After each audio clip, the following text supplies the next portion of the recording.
Bakit? Anong gusto mo? Ayan mga kalisen, pinalabas ko si Mama Cat Orange kasi hindi ko maintindihan ang ingay-ingay niya. Siya yung maingay na ina. Hindi ko maintindihan kasi andun sila sa labas, ay sa loob ng kanilang cage. Magkaiba sila ni Mama Cat Felisa noon. Ayan yung ating mga Felicitas. Ayan siya. Ayan sila. Hindi siya maingay si Mama Cat Felisa nung time na siya yung nagpapadede. Ito ang ingay-ingay. Pati tuwing gabi, ang ingay-ingay.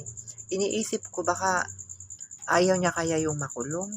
Pero may time na tahimik naman siya. Kaya ngayon, ayan, pinalabas ko siya. Kasi, ang gusto niya kasi ilabas yung mga anak niya. Pero ang gusto niya, ilalabas niya silang lahat. Kakagatin niya, sasakalin niya. Kinakagat niya yung leeg niya. Tapos, gusto niya ilabas. Kaya, hindi ko maintindihan kung anong gusto niya. Ayan, busog naman siya. Kumakain naman siya. Ano ba to? Nag-i-inhit ulit? Ganyan. Ayan yung mga anak niya. Iniwan ko sila sa loob. Hindi sila maingay. Yan lang. Ganyan lang naman sila. Yung anak niya. Pero ito, ang ingay-ingay niya ganyan. Kaya, nilabas ko muna. Tignan natin kung ano yung gusto niyang gawin sa sarili niya. Kasi ang ingay niya, maingay siya. Magkaiba sila ni Felisa. Ganito ba yung ginger cat? Ito hindi siya maingay noon pag nagpadede, matutulog silang mag-iina. Pero ito, hindi ko mawari kung ano yung gusto niya. Anong gusto mo?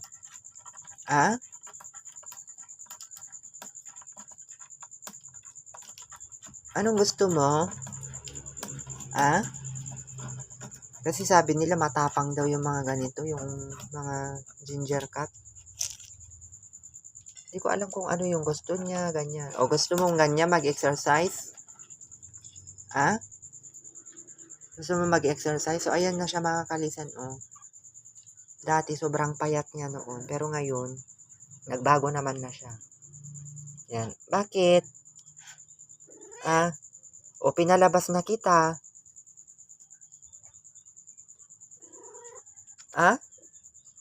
O saan ka pupunta ngayon?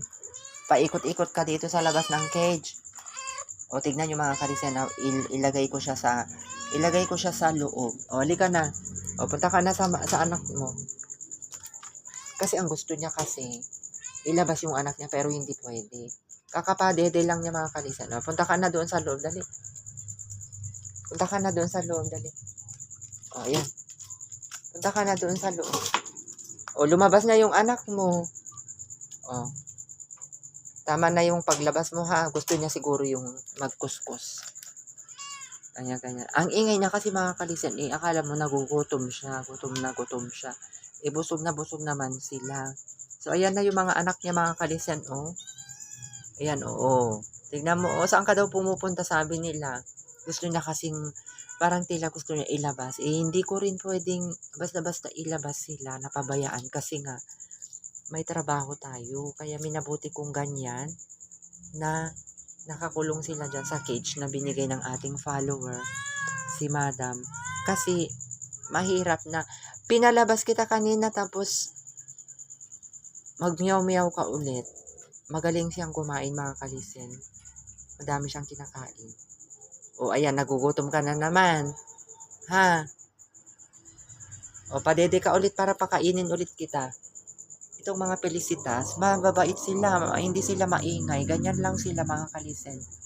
Nagaano lang sila. Naglalaro pagkatapos kumain. Ganyan. Parang ang dumi na yung tubig nyo, Palitan natin. Alin na palitan natin, Felisa?